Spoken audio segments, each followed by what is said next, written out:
الحمد لله وحده، والصلاة والسلام على من لا نبي بعده، لا نبي بعده ولا رسول بعده وهو خاتم النبيين. أما بعد، فأعوذ بالله من الشيطان الرجيم. بسم الله الرحمن الرحيم. إياك نعبد وإياك نستعين. وقال الله عز وجل في مقام آخر: وما خلقت الجن والإنس إلا ليعبدون. عزت مندو د توحید متعلق من خبر شروع کړي. د توحید ډیر اهم دی او د توحید اهمیت من په بعضی بیانونو کې بیان کړم دي او په دې باندې من ډېرې جملې بیان کړې دي. توحید اول دعوت د رسول دی او توحید د ټولو نه اول عبادت چې په انسان باندې لازمیږي. یو انسان چې مسلمانۍ ته را داخليږي اول به توحید کوي. ټول پیغمبران د توحید لپاره راغلي دي، دا په قران کې دي او ټول پیغمبرانو خپل امت ته اول د توحید دعوت ورکړي دي او توحید دومره لازم عبادت او دومره لازمه عقیده ده چې په دنیا کې هر قسمه عبادت یو انسان کوي دا به هله قبليږي چې توحید یې نه کړي. د توحید عقیده نوي نو بیا یو قسم عبادت هم نه قبليږي، بلکې کو یو سړی یو انسان د توحید عقیده ساتلی او عبادت یې کړي او بیا شرک وکړي نو بیا عملونه برباديږي، عملونه هباء منصوره کیږي، تباہ برباديږي، ختميږي، بیکاره کیږي. نو توحید بیا پس ډیر اقسام دي او توحید په پیجندل بالا کیږي چې موږ شرک مو پیژنو.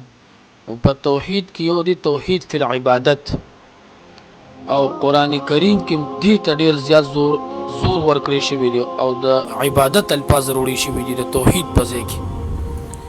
په لا اله کې د اله معبود معنی ده اله یاله یا اله یاله په معنی د عباده یعبدو دی عبادت. یعنی پیغمبران دې د فر راغلو چې بنده د بندګۍ نه رو بسې د الله بندګۍ ته.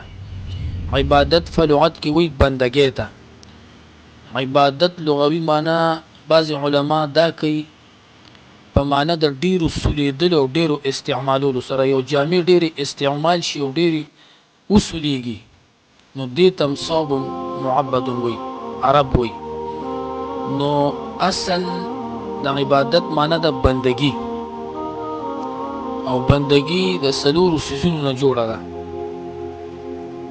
غایت التذلل والخضوع للمعبود، انتهایی عاجزی او ځان ښکته کول او ځان ذلیل کول خپل معبود ته.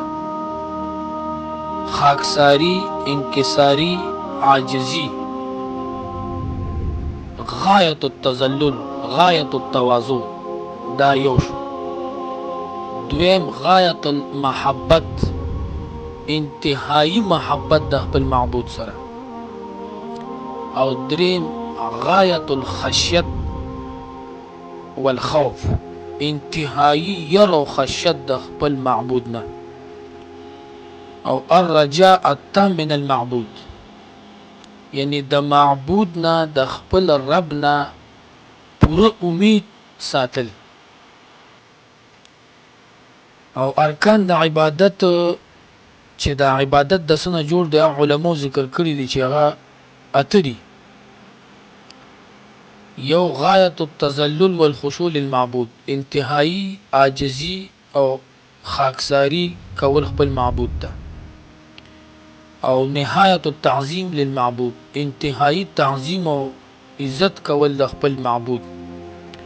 کمال المحبت للمعبود، پوره محبت کول د خپل معبود سره. سلورم رضاء المعبود، هر قسم عبادت چې کې نو ستاسو مقصد رضا د خپل معبود او بل خاص عبادت نه چې یو خاص عبادت د خپل معبود کې.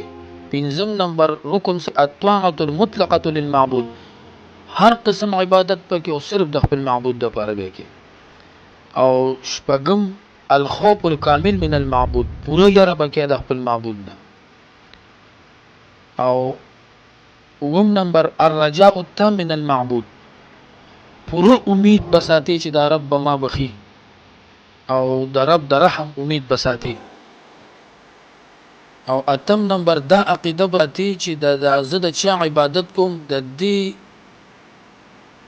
دې معبود په ما باندې تسلط غیبی دی، په ما باندې الله جل شانه یعنی زما یو بادشاہ دی، زما مالک حقیقی دی، په ما باندې تسلط دی. نو د دې د عبادت دا ارکان دي چې عبادت د الله کې د دې وجب صرف نه کې چې الله نه یریږم نو ځکه عبادت کوم. یو سړی قیده ساتي چې یاره الله سره مې مینه نشته خو بس یریږم ته عبادت کوم، دا عبادت نه دی. او یا یو سړی وایي چې الله ځکه عبادت کوم چې ورسره مینه ده ګینې یریږم ته نه، نو دام صحیح نه ده. یا یو انسان وایي چې الله جل شانه عبادت کوم خو عزت یې نه کوم، دا ته صرف یریږم او مینه مې ده ورسره، نور د عزت د وجې نه کوم. نو دا ما چې څونه ارکان یاد کړ دا ټول به په زړه کې راولي چې کله دا عبادت کې. نو دا توحید فی العبادت سو چې هر قسم عبادت په هر زمانه کې صرف او صرف د الله جل شانه لپاره وکړي. او بیا د شرک په عبادت ډیر اقسام دي، نو او د توحید فی العبادت او د شرک په عبادت د دې ډیر اقسام دي. نو د دې وضاحت په بیا کو الله جل شانه دې مونږ په دې باندې پوهه کې مونږ دې الله په دې عمل کولو توفیق راکړي. واخر دعوانا الحمد لله رب العالمین.